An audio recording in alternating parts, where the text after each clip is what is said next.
Hello student, most welcome to my channel Hussain global academy. तो क्या हालचाल, सब बढ़िया, सब ठीक। तो आज हम बात करने वाले हैं और आज आपके लिए टॉपिक लेकर आए हैं जिस टॉपिक का नाम क्या है, कोऑर्डिनेट ज्योमेट्री। तो आज हम लोग पढ़ेंगे यानी कोऑर्डिनेट ज्योमेट्री के बारे में और देखेंगे जो कोऑर्डिनेट ज्योमेट्री से जो मोस्ट इंपॉर्टेंट फॉर्मूला है उसको नोट करेंगे और जो इसमें इंपॉर्टेंट जो कुछ क्वेश्चन होगा उसको हम लोग यहाँ से सॉल्व करेंगे। तो हम लोग वीडियो को यानी बिना लेट के हम लोग स्टार्ट करते हैं। चैनल पर नए तो चैनल को सब्सक्राइब कर ले ताकि आपको इस टाइप का यानी वीडियो मिल सके। तो चलिए हम लोग बिना लेट के हम लोग स्टार्ट करते हैं टॉपिक को, और टॉपिक का नाम क्या है, कोऑर्डिनेट ज्योमेट्री। तो देखिए, तो सबसे पहले इसके पहले हम लोग क्या क्या पढ़ चुके थे उसको हम लोग एक बार रिकॉल कर लेते हैं यहाँ से। तो देखिए, इसके पहले हम लोग पढ़े थे यानी कोऑर्डिनेट ज्योमेट्री में यानी टाइप्स ऑफ कोऑर्डिनेट, यानी कोऑर्डिनेट सिस्टम कितने टाइप्स का होता है। यहाँ से बताया था 4 टाइप का। एक हो गया आपका यानी कार्टेशियन कोऑर्डिनेट, दूसरा का हो गया पोलर कोऑर्डिनेट, तीसरा का गया स्फेरिकल कोऑर्डिनेट, चौथा हो गया यानी सिलिंड्रिकल कोऑर्डिनेट। ठीक है, ये 4 टाइप्स का कोऑर्डिनेट होते हैं। अब इस चारों टाइप के कोऑर्डिनेट में तो जो मेन जो इंपॉर्टेंट है कोऑर्डिनेट यानी कार्टेशियन कोऑर्डिनेट। ठीक है, स्फेरिकल और पोलर, कार्टेशियन और पोलर, ये 2 इंपॉर्टेंट होता है जनरली, लेकिन और जो होता है सिलिंड्रिकल और स्फेरिकल जो होता है उसको हम लोग को उतना नहीं जरूरत है। ठीक है, तो चलिए हम लोग स्टार्ट करते हैं। आज हम लोग पढ़ेंगे कार्टेशियन कोऑर्डिनेट और थोड़ा सा देखेंगे उस पर कुछ क्वेश्चन बेस्ड। चलिए अब हम बात करते हैं यहाँ से जो कार्टेशियन कोऑर्डिनेट, थोड़ा सा रिकॉल कर लेते हैं। तो देखिए, तो सबसे पहले बात करते हैं हम लोग Cartesian coordinate. Cartesian coordinate, DINAT, Cartesian coordinate system. अब देखिए, अब बात करते हैं कार्टेशियन कोऑर्डिनेट सिस्टम एक्चुअली होता क्या है। तो बताया था इसके पहले भी हम लोग पढ़ चुके थे कि कार्टेशियन कोऑर्डिनेट जो होता है मतलब इसमें एक्स वाई जेड आएगा यानी 3 कोऑर्डिनेट। सब में तो 3 ही है, और लेकिन एक पोलर में क्या है, आर और थीटा का फंक्शन होता है, मतलब इसमें 2 कोऑर्डिनेट होता है। तो जिसमें एक्स वाई जेड तीनों अगर यानी एक्सेस अगर आ जाएगा उसको हम लोग बोलते हैं कार्टेशियन कोऑर्डिनेट। तो चलिए इसको थोड़ा एक पिक्चर भी ड्रॉ कर लेते हैं ताकि आपको अच्छा लगे यहाँ से। चलिए, ये हो गया आपका एक एक्सिस बनाते हैं यहाँ से, ये हो गया पॉइंट ओ पॉइंट, कोऑर्डिनेट इसका कितना है, सबका कोऑर्डिनेट 0 0। इसको हम लोग ले लेंगे जेड, इसको एक्स, इसको वाई और इसको जेड। हो गया। तो देखिए, इस अगर पार्टिकल अगर पॉइंट पी है, कोई पार्टिकल पी पॉइंट पर है तो इसका कोऑर्डिनेट हम लोग एक्स वाई जेड ऐसे हम लोग लिख सकते हैं। कोई ऑब्जेक्शन नहीं, कोई दिक्कत नहीं, कोई प्रॉब्लम नहीं। ये है इसका दूरी कितना है, आर। ठीक है, अब हम बात करते हैं जो मेन इसमें जो इंपॉर्टेंट जो कुछ फार्मूला है उसको देखते हैं। इसके पहले पढ़े थे कि जैसे 2 पॉइंट के बीच का जो डिस्टेंस निकालना हो तो कैसे निकालेंगे। तो चलिए अब हम बात करते हैं कार्टेशियन कोऑर्डिनेट में कि अगर 2 पॉइंट के बीच का अगर डिस्टेंस निकालना है तो कैसे निकालेंगे। जैसे मान के चलिए ये एक ए पॉइंट है, ये एक बी पॉइंट है, इसको हम लोग देखते हैं। इसका कोऑर्डिनेट कितना है, x1 y1, इसका कोऑर्डिनेट कितना है, x2 y2। ठीक है, अब हमको इसके बीच का दूरी निकालना है। तो इसके बीच का दूरी कितना आ गया यहाँ से, ये निकालना है। ठीक है, तो अगर 2 कोऑर्डिनेट अगर दिया होगा और इसके बीच का दूरी निकालना होगा तो क्या करेंगे। तो ए बी इसका दूरी है, तो A B equal to root under क्या करेंगे, सिंपल फार्मूला का यहाँ पर बैठा देंगे यानी x2 माइनस x1 का whole square plus y2 minus y1 का होल स्क्वायर। तो ये हम लोग का यानी एक झकास यानी फार्मूला यहाँ से बन गया, यहाँ से बिंदास झकास। तो देखिए फार्मूला क्या बन गया यहाँ से, ये आपका फार्मूला बन गया। अगर 2 कोऑर्डिनेट दिया हो तो आप इस फार्मूला का यूज करेंगे। इस पर एक एग्जाम्पल भी देख लेते हैं। जैसे मान के चलिए ये ए कोऑर्डिनेट है, इसका कोऑर्डिनेट कितना दिया है 2,3 और बी में दिया है कितना, इसको ले लीजिए आपको 4,-1। ठीक है, अब इसके बीच का दूरी निकालना है ए बी। तो ए बी बराबर क्या होगा, तो इसका वैल्यू पुट करिए आराम से, आंसर पाइए। तो x2 माइनस x1, ये x2 कितना दिया 4 माइनस कितना होगा 2 का square plus y1 minus y2 minus y1 -1 -3 का होल स्क्वायर। तो कितना आ गया यहाँ से, 4 में से 2 गया तो 2 का स्क्वायर प्लस -1 -3 -4, तो -4 का स्क्वायर। तो कितना आ गया यहाँ से, यानी रूट अंडर 4 प्लस 16 4 20 यानी √20। ठीक है, मतलब यहाँ से ए और बी कितना गया यहाँ से √20। अब हम बात करते हैं उसके बाद यानी ए बी का वैल्यू आ गया यानी √20।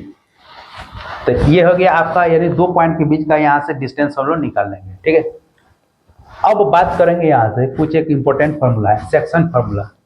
अगर 2 पॉइंट के बीच अगर कोऑर्डिनेट निकालना हो तो अब हम लोग कैसे निकालेंगे, तो चलिए उसको हम लोग देखते हैं यहाँ तक, तो इसको करिए फिर हम लोग आगे बढ़ते हैं। ठीक है, चलिए अब यहाँ पर देखेंगे हम लोग सेक्शन फार्मूला। सेक्शन फार्मूला, ठीक है। अब हम बात करते हैं एक्चुअली सेक्शन फार्मूला होता क्या है। ठीक है, तो सेक्शन फार्मूला जो होता है यानी जैसे 2 पॉइंट के बीच के कोऑर्डिनेट निकालने के लिए हम लोग यूज करते हैं। क्या करने के लिए यूज करते हैं, 2 पॉइंट के बीच के कोऑर्डिनेट को अगर निकालना होगा तो हम लोग सेक्शन फार्मूला से यहाँ से निकाल लेंगे। ठीक है, अब हम बात करते हैं जो सेक्शन फार्मूला है, इसमें 2 टाइप का फार्मूला आता है। यानी सेक्शन फार्मूला में 2 टाइप का फार्मूला है, उसको समझेंगे। एक हो गया आपका इंटरनल सेक्शन और हो गया आपका एक्सटर्नल सेक्शन। ठीक है, तो हम लोग एक बार एक करके उसको देखते हैं यहाँ से। अब देखिए, अब बात करते हैं यहाँ से इंटरनल सेक्शन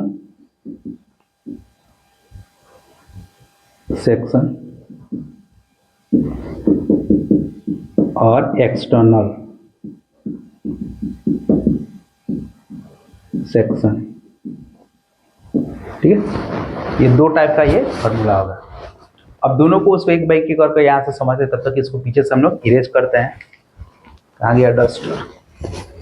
चलिए अब हम देखेंगे यहाँ से इंटरनल और एक्सटर्नल का मतलब क्या होता है।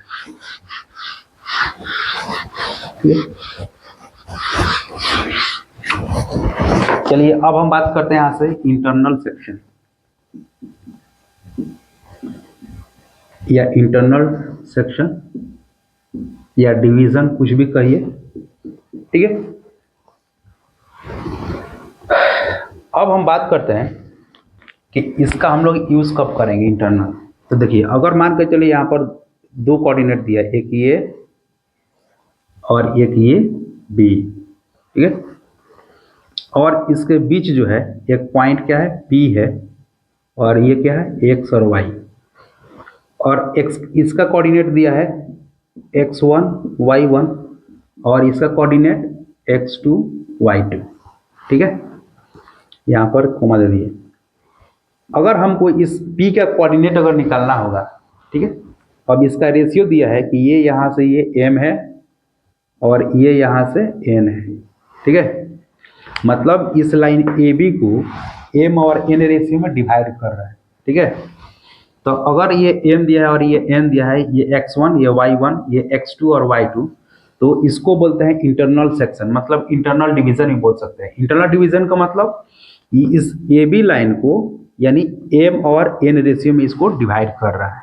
ठीक है, अब ये बीच में भी हो सकता है, साइड में भी हो सकता है और इधर भी हो सकता है। तो ये हो गया आपका इंटरनल सेक्शन।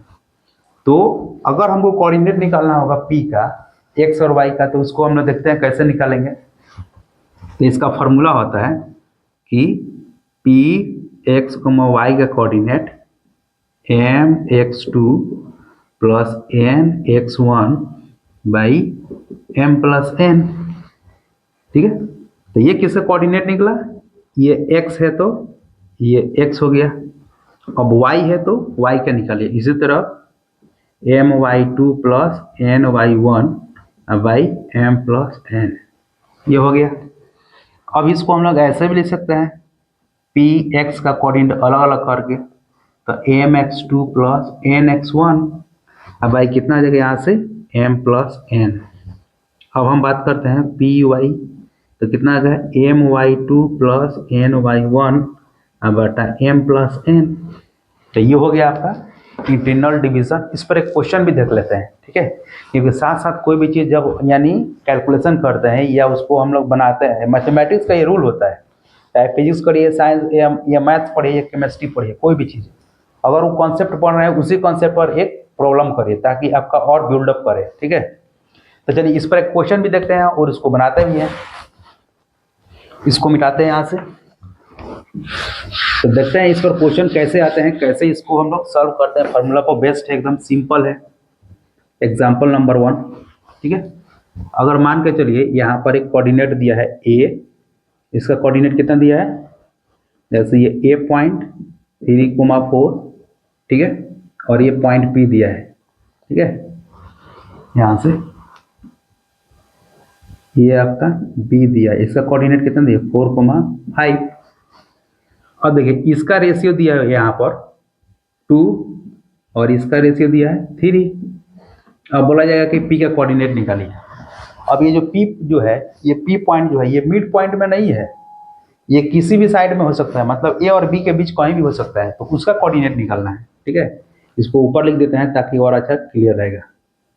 अब देखिए, तो अब हमको निकालना है यहाँ से पी का कोऑर्डिनेट। इसको क्या मान लेते हैं यहाँ से एक्स और वाई।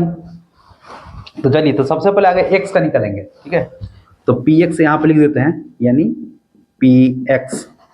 तो एक्स का कोऑर्डिनेट कितना हो गया यहाँ से एम एक्स टू। तो देखिए ये हो गया आपका एम और ये हो गया एन, और ये है x1, ये y1, x1 y1, और ये हो गया आपका x2 y2।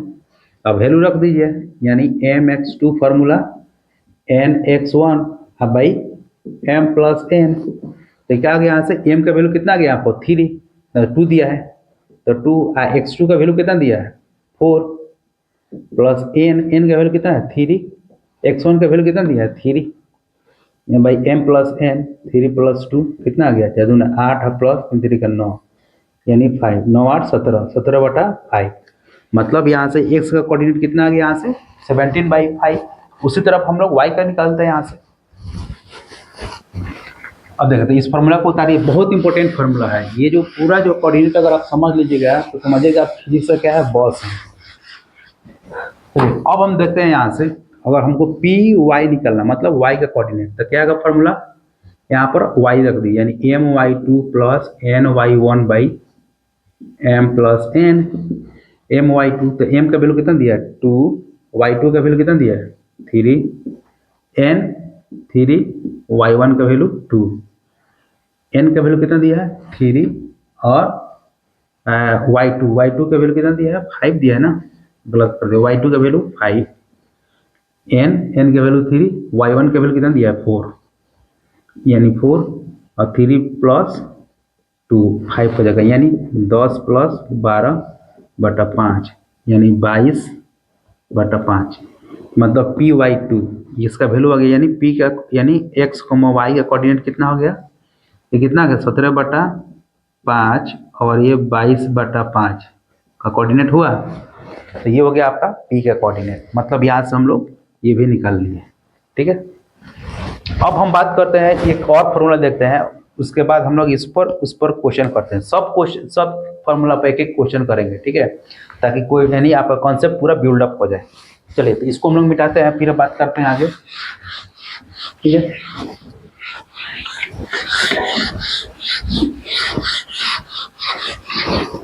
अब देखिए, अब बात करते हैं यहाँ से mid point theorem, mid point formula. Mid point formula का मतलब, जैसे मान के चलिए ये पॉइंट ए है, इसका कोऑर्डिनेट कितना है x1 y1, ये पॉइंट बी है x2 y2, ये है आपका m और ये है n। ठीक है, इसका फार्मूला क्या है, ये पॉइंट p है, ये x और y का कोऑर्डिनेट, तो p x, y बराबर mx2 plus nx1 by m plus n, और ये हो जाएगा my2 ny1 बटा m प्लस n। ठीक है, तो ये हुआ। अब यहाँ पर मिड पॉइंट के लिए क्या होगा, देखिए ये है आपका बीचों बीच, तो x ये जो है और ये दूरी क्या है बराबर है, मतलब m और n क्या है बराबर है, तभी तो जाके मिड पॉइंट होगा ना यहाँ से, क्योंकि m इक्वल टू n। तो जहाँ जहाँ m और n का वैल्यू बराबर कर देंगे तो क्या आ जाएगा यहाँ से p x, y, तो कितना आ जाएगा यहाँ से, ये mx2 प्लस m बराबर m रख दिए, mx1 by m plus m, और ये हो जाएगा my2 प्लस my1 बटा m प्लस m। तो गौर से देखिए m इसमें कॉमन है, ले लेते हैं यहाँ से, तो क्या हो जाएगा यहाँ पर, यानी आपका हो जाएगा m कॉमन हो जाएगा x2 प्लस x1 बटा ये कितना हो जाएगा 2m, तो m से m कट गया। इसी तरफ हो जाएगा m कॉमन ले लेंगे तो y2 प्लस, यहाँ पर क्लियर नहीं हो रहा है, यहाँ पर लिखते हैं, ठीक है। तो इसमें क्या आ जाएगा, यहाँ से P x comma y equal to यहाँ से my2 plus my1 by 2m, उसी तरह mx2 plus mx1 by 2m। अब देखिए गौर से देखिए, इसमें कॉमन आ गया x कोमा वाई, मतलब m कॉमन हो गया तो क्या आ गया y2 plus y1 by 2m, और ये क्या आ जाएगा 2 बोल रहे हैं mx2 plus x1 by 2m, m cut गया यहाँ से, यानी पी एक्स कोमा वाई, ठीक है। इसका कोऑर्डिनेट क्या आ गया y2 plus y1 by 2, x2 plus x1 by 2, ठीक है। तो ये p के कोऑर्डिनेट निकल गया, मतलब कब, जब मिड पॉइंट जब पूछा जाएगा तब। तो मिड पॉइंट का मतलब ये जो दूरी है और ये दूरी दोनों बराबर होगा, यानी m बराबर n होगा, तो इसको बोलते हैं मिड पॉइंट थ्योरम। अब देखिए, अब जैसे इस पर एक क्वेश्चन करते हैं ताकि और कॉन्सेप्ट क्लियर हो जाए। जैसे ये हो गया आपका 2,3 और ये हो गया आपका 4,2। अब ये मिड पॉइंट है, मतलब पूरा बीचों बीच है, तो इसका कोऑर्डिनेट निकालिए। तो क्या करेंगे हम लोग, ये ए है, ये बी है और ये पी, तो क्या करेंगे यहाँ से पी है एक्स कोमा वाई, तो इसको जोड़ देंगे y2 प्लस y1, तो y2 कितना है 2, और ये कोऑर्डिनेट जो है ये एक्सचेंज हो गया, इसको आगे पीछे लिख सकते हो, उससे कोई दिक्कत नहीं है।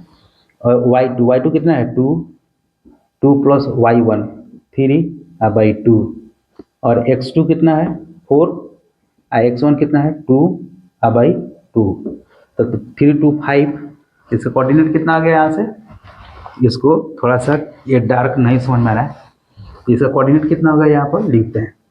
तो पी एक्स कोमा वाई का कोऑर्डिनेट कितना होगा, यानी 5/2 कोमा 6/2 यानी 3। तो यहाँ से पी का कोऑर्डिनेट निकले 5/2 कोमा 3।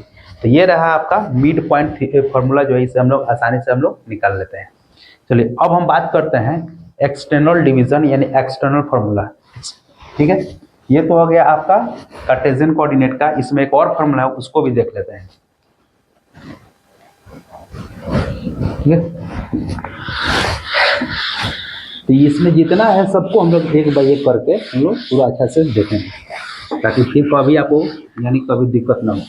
हाँ, एक और रिक्वेस्ट है आप लोगों से कि थोड़ा यानी नया तो वीडियो पर चैनल को सब्सक्राइब और लाइक करते रहें। अब हम बात करते हैं एक्सटर्नल डिवीजन, ठीक है, फॉर्मूला, ठीक है। एक्सटर्नल डिवीजन का मतलब होगा, आगे उसको थोड़ा सा देख लेते हैं। यहाँ से ये पॉइंट है, ठीक है, ये बी हो गया, ये है आपका पी पॉइंट, तो ये हो गया आपका एम, ये है आपका एन, ये x1 y1, और बी का क्या हो गया यहाँ से x2 y2, और इसका कोऑर्डिनेट कितना होगा x, y।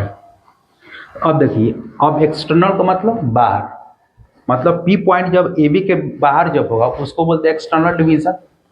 अब पी के कोऑर्डिनेट निकालना होगा, तो उसको देखते हैं हम लोग कैसे निकालते हैं।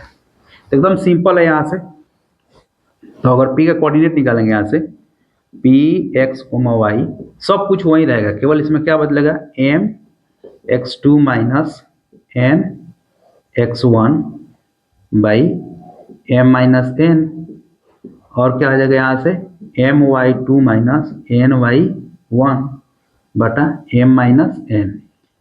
उसमें इंटरनल डिवीजन में क्या था, यहाँ पर बीच में प्लस, और ये एक्सटर्नल डिवीजन में बीच में क्या जाएगा माइनस। बाकी तो सब कुछ वैसे ही करेंगे, केवल इसको हम लोग केवल माइनस का इसमें डिफरेंस है, बाकी कोई चीज़ डिफरेंस नहीं है। तो चलिए इस पर एक क्वेश्चन भी देख लेते हैं, फिर उसको आगे हम लोग पढ़ते हैं यहाँ से। जैसे मान के चलिए यहाँ पर 2,3 दिया है ए पॉइंट, और बी का दिया है 2,1, और ये एक पॉइंट जो दिया है ये पी पॉइंट दिया है x, y। अब इसका निकालना है। अब यहाँ से ये कितना दिया है 4, ये हो गया तो आपका 4, और ये दिया है आपका यहाँ से 2, ठीक है, ये हो गया आपका m, और ये है n, अब पी का कोऑर्डिनेट निकालना है तो क्या करना है, कुछ नहीं करना, केवल mx2 माइनस nx1 कर देना, बाकी कुछ नहीं करना है। इसको आप आराम से सॉल्व कर लीजिएगा, कोई इसमें बड़ा यानी बात नहीं है। चलिए अब हम बात करते हैं इसमें, यानी इसमें जितना टाइप का यानी जो क्वेश्चन था, सॉरी क्वेश्चन तो जो फार्मूला मेन जो था हम लोग यानी +2 के लेवल पर और 11th के लेवल पर हम लोग पूरा कंप्लीट कर लिए। अब हम बात करते हैं यहाँ से कुछ एक इम्पोर्टेंट पॉइंट, जैसे कॉलिनियर पॉइंट क्या होता है उसको थोड़ा समझते हैं, तब तक इसको मिटाते हैं फिर हम लोग आगे बढ़ते हैं।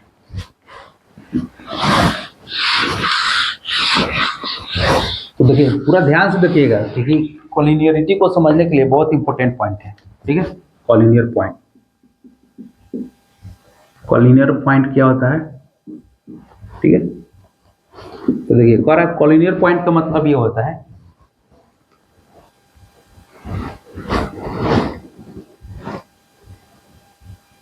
यानी when more than 2 points lie on the same line is called collinear. इसका मतलब क्या है, जब दो या दो से अधिक पॉइंट जो है एक ही लाइन पर लाई करता हो, जैसे मान के चलिए ये एक लाइन है, ठीक है, तो ये ए है, ये बी पॉइंट है और ये सी पॉइंट है, ठीक है। तो ए बी और सी तीनों एक ही लाइन पर है तो इसको बोलेंगे कॉलिनियर पॉइंट्स, ठीक है, कॉलिनियर पॉइंट। अब इसका उल्टा नॉन कॉलिनियर क्या आ जाएगा, तीनों एक पॉइंट पर लाइन नहीं करेगा। अब देखिए अब बात करते हैं नॉन कॉलिनियर। देखिए क्या है नॉन कॉलिनियर पॉइंट, तो इसमें क्या होगा, जैसे ये एक लाइन है तो ये ए पॉइंट है, अब मान के चलिए बी पॉइंट है, अब मान के चलिए ये सी पॉइंट है, ठीक है। तो ये है आपका कॉलिनियर पॉइंट्स, ठीक है, सॉरी नॉन कॉलिनियर पॉइंट्स। तो ये हो गया आपका नॉन कॉलिनियर पॉइंट्स। अब कॉलिनियर पॉइंट में क्या होता है यहाँ से कि ए सी इक्वल टू कितना होगा, A B plus B C, यही तो है, बाकी कुछ नहीं है यहाँ पर, ठीक है। और नॉन कॉलिनियर में क्या आ जाएगा, अलग अलग हो जाएगा। तो जब भी आपको कॉलिनियर पूछा जाएगा तो हम लोग क्या करेंगे, ए सी इक्वल टू कितना, A B plus B C करेंगे, बाकी कुछ नहीं करना है यहाँ से। तो देखिए अब हम आज यहाँ से हम लोग कोऑर्डिनेट ज्योमेट्री में हम लोग इतना पढ़ लिए, इतना पढ़ने के लिए क्या 11th-12th के लिए बहुत सफिशिएंट है। अब इस पर देखते हैं मिसलेनियस कुछ एक क्वेश्चन भी देखते हैं एग्जाम्पल को, फिर उसके बाद हम लोग आगे बढ़ते हैं। तब तक इसको उतारिए, चैनल को अपने ग्रुप में चारों तरफ दोस्तों में हर जगह शेयर करिए ताकि शेयरिंग इज केयरिंग। चलिए देखिए अब हम बात करते हैं कि फाइंड द, एक क्वेश्चन है कि find the relation between x and y। हमको x और y के बीच रिलेशन बताना है, such that the point p x, y is equidistant from the coordinate, मतलब किस किस कोऑर्डिनेट से यानी बराबर दूरी है, या फ्रॉम द पॉइंट लिख देते हैं, अच्छा रहेगा, फ्रॉम द पॉइंट, ठीक है, यानी दो पॉइंट को हम लोग लेंगे यहाँ से 7, 1 एंड 3 और 5। तो कोऑर्डिनेट में इसी टाइप का क्वेश्चन आता है। मतलब इस क्वेश्चन में क्या बोला गया है, हमको x और y के बीच रिलेशन बताना है, ठीक है, x और y के बीच रिलेशन क्या है उसको हमको देखना है, ठीक है, एकदम सिंपल है। कह रहा है find the relation between x and y such that the point p x and y is equidistance from the point 7, 1 and 3, 5। तो देखिए फिजिक्स या मैथ का क्वेश्चन को सॉल्व करने के लिए सबसे इंपॉर्टेंट चीज़ क्या होता है, तो सबसे बड़ा इंपॉर्टेंट चीज़ जो होता है उसका यानी समझना है। अगर आप फिजिक्स और केमिस्ट्री या मैथ के क्वेश्चन को अगर आप समझ गए तो समझिएगा आपको 80%, यानी आप उसको समझ गए, बाकी कुछ करने की जरूरत नहीं होता है। तो बाकी जो रहता है उसका कैलकुलेशन रहता है 20%। तो 80% अगर आप समझ गए मतलब केवल समझना है, उसमें कुछ करना नहीं है।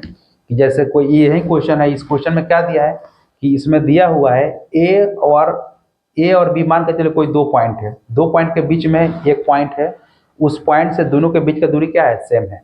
तब हम लोग समझ गए हैं कि दो पॉइंट दिया हुआ है, उसके बीच में एक और पॉइंट है और उस पॉइंट से दोनों के बीच का दूरी क्या है, सेम है। अब यहाँ से डिस्टेंस फॉर्मूला लगाएंगे, उसको सॉल्व कर देंगे, बाकी कुछ नहीं करना है यहाँ पर। तो सबसे इंपॉर्टेंट चीज होता है किसी भी क्वेश्चन को, यानी सबसे पहले माइंड का कंसंट्रेशन, मतलब क्वेश्चन एक बार नहीं अगर समझ में आ रहा है तो उसको 2 बार बनाए, उसको 3 बार समझे, 4 बार, 5 बार, 6 बार, मतलब जितना हमारा एफर्ट रहेगा यानी क्वेश्चन को समझने के लिए, उतना ही हम लोग के लिए बेटर होगा। तो चलिए हम लोग इसको सॉल्व करते हैं यहाँ से समझकर। तो इसमें बोला गया है कि दो पॉइंट है, जैसे 7,1 और 3,5, ठीक है। मान के चलिए ए का कोऑर्डिनेट कितना दिया, 7,1 यहाँ पर है, और ये एक पी पॉइंट ले लेते हैं, ये x, y, ठीक है। इसमें नहीं दिया गया है, अपने से ले लिए, और इसका कोऑर्डिनेट ले लेते हैं यहाँ से b। इसका कितना दिया, 3,5। अब बोला गया है कि ये जो P पॉइंट जो है, P पॉइंट का जो कोऑर्डिनेट है दोनों तरफ क्या है, बराबर दूरी पर है। तो जब इसका दूरी और इसका दूरी जब बराबर होगा तो क्या होगा, हम इसको ऐसे लिख सकते हैं, यानी AP इक्वल टू PB, यानी AP क्या होगा, P और B के बराबर होगा। इसमें क्या दिक्कत है, कुछ नहीं दिक्कत है, बस इसको समझ गए, यहाँ से डिस्टेंस फॉर्मूला लगा देंगे, सॉल्व कर देंगे। तो अब हम सबसे पहले बात करते हैं AP। तो AP बराबर कितना आ जाएगा, याद है बताए थे, AP मतलब इसके कोऑर्डिनेट में से इसको घटा दीजिए, यानी x माइनस 7 का स्क्वायर प्लस y माइनस 1 का स्क्वायर, AP निकल गया। उसी तरह PB निकालिए, P और B, तो कितना आ जाएगा, रूट अंडर 3 माइनस एक्स का स्क्वायर प्लस 5 माइनस वाई का स्क्वायर, ठीक है। अब देखिए, अब ये ए और पी और बी इक्वी डिस्टेंस है। इक्वी डिस्टेंस का मतलब इक्वल दूरी पर है, ठीक है। तब तक इसको हम लोग क्वेश्चन को मिटा दें, क्योंकि थोड़ा जगह कम लग रहा है, थोड़ा सा इसमें कैलकुलेशन है। चलिए अब हम बात करते हैं यहाँ से, चूंकि क्या है, ए पी इक्वल टू क्या है, पी बी बोला गया है। अब हम इसको रख देंगे यहाँ से वैल्यू, किसको, x माइनस 7 का द होल स्क्वायर प्लस y माइनस 1 का the whole square equal to, ये कितना आ जाएगा, 3 माइनस एक्स का the whole square plus 5 minus y का द होल स्क्वायर, ठीक है। अब यहाँ से हम लोग कैलकुलेट करते हैं थोड़ा सा, स्क्वायरिंग ऑन बोथ साइड, ठीक है। अब यहाँ पर एक बात ये है कि इसको स्क्वायरिंग हम लोग क्यों करेंगे। तो देखिए, इसका स्क्वायरिंग करने का मकसद ये है कि अगर स्क्वायरिंग नहीं करेंगे तो ये रूट नहीं हटेगा, और जब रूट नहीं होगा तो इसको सॉल्व नहीं कर पाएंगे, इसलिए हम लोग स्क्वायरिंग करते हैं। तो जब स्क्वायरिंग करेंगे यहाँ से तो क्या जाएगा, ये रूट हट जाएगा, मतलब इसका स्क्वायर कर दीजिए और ये स्क्वायर, तो स्क्वायर करने से क्या आता है, रूट हट जाएगा। तो क्या जाएगा, x माइनस 7 का स्क्वायर प्लस y माइनस 1 का स्क्वायर और 3 माइनस एक्स का स्क्वायर प्लस 5 माइनस वाई का स्क्वायर। तो देखिए, a माइनस बी का होल स्क्वायर बताइए, a स्क्वायर माइनस 2ab मतलब 14x plus 49 plus y square minus 2y। ये फार्मूला पर बैठ गया, हम तेजी से करते रहे यहाँ से। 1 इक्वल टू 3 3 9, यानी 9 माइनस 3 दूना 6x, 6x plus x square plus 5 का स्क्वायर 25 माइनस 10y, उसका क्या आएगा, प्लस वाई स्क्वायर, ये हो गया। अब गौर से देखिए, यहाँ से सबको हम लोग क्या करते हैं, यहाँ से एक साथ करते हैं, वेरिएबल सेपरेबल कर देते हैं, यहाँ से वेरिएबल को एक साथ। तो देखिए, तो एक्स वाला और वाई सब क्या है, variable, x square plus y square minus 14x plus 49, और देखिए माइनस 2y और माइनस 14y, तो कितना का, माइनस 16y होगा। तो इसको यहाँ पर माइनस 16y, एक मिनट, वाई स्क्वायर उसका माइनस 14x है और माइनस 2y प्लस 49 है 150 इक्वल टू कितना आ जाएगा, यहाँ से x square plus y square, इसको भी सजा के लिख देते हैं, Y square minus 6x minus 10y, अब 25 ना कितना आता है प्लस 34, ठीक है। अब देखिए, अब हम बात करते हैं अब वेरिएबल को एक साथ ला दीजिए, तो ये y जो है y से कैंसिल, क्योंकि प्लस है तो इधर आएगा तो माइनस, ये एक्स स्क्वायर से एक्स स्क्वायर कैंसिल। अब देखिए, अब यहाँ पर क्या करेंगे, प्लस 50 है तो उसको उधर भेज दीजिए और इसको इधर ला दीजिए, मतलब -14x प्लस 6x, अब -6 है तो इधर आएगा तो क्या जाएगा प्लस, उसके बाद -2y। अब देखिए, अब y को यहाँ पर लेकर आइए, y कितना है -10y, तो क्या जाएगा +10y। अब यहाँ पर कितना जाएगा +34, ये कितना जाएगा -50। और देखिए, अब 14 में से 6 के क्या आ जाएगा, यानी -8x। अब गौर से देखिए, एक और चीज़ यहाँ पर सबसे बड़ा चीज कन्फ्यूजन होता है, -14x प्लस 6 है, एक माइनस और एक प्लस, तो हमारा कॉन्सेप्ट क्या है, सीधे घटा देंगे और बड़ा चिन्ह का साइन होगा उसको लगा देंगे। तो 14 में से 6 जाएगा तो कितना होगा 8, बड़ा चिन्ह, बड़ा नंबर कौन है 14, इसका साइन क्या है माइनस, तो माइनस लगा दिए। अब प्लस कितना जाएगा, ये 10y इक्वल टू कितना जाएगा, इसमें से माइनस कर लीजिए, तो ये कितना जाएगा 50, यहाँ 6 हो जाएगा और 6 हो जाएगा, 4 में से 3 गए 1, 16, ठीक है। और अब यहाँ पर क्या जाएगा प्लस, देखिए प्लस 10y, यहाँ पर क्या जाएगा प्लस, यानी प्लस 8y हो जाएगा, क्योंकि 10 में से 2 गया 8, प्लस का साइन, बड़ा नंबर क्या है 10, तो प्लस 8y, 8 कॉमन हो जाएगा तो क्या जाएगा 2 का जाएगा, यहाँ पर कॉमन ले लेते हैं यहाँ से, -8x प्लस 8y बराबर कितना जाएगा 16, सॉरी यहाँ पर माइनस आ जाएगा क्योंकि छोटा नंबर से बड़ा नंबर घट रहा है। बड़ा कन्फ्यूजन बोल रहा है, इसमें वो ख्याल करके देखना पड़ता है एकदम केयरफुली। x माइनस क्या जगह y -16, ये कट गया कितना गया 2, मतलब x minus y equal to 2 आ गया, ठीक है। तो इसका क्वेश्चन क्या था और रिलेशन क्या आ गया, x minus y equal to 2। अब इसको हम लोग, इस फॉर्मूला को हम लोग स्लोप के फॉर्म में जिस तरफ चाहे उसको ले सकते हैं, लेकिन इसमें कुछ लिखने की जरूरत नहीं है, ठीक है। इसमें हम लोग को केवल रिलेशन बताया था, तो रिलेशन क्या आ गया, तो x minus y equal to 2 आ गया।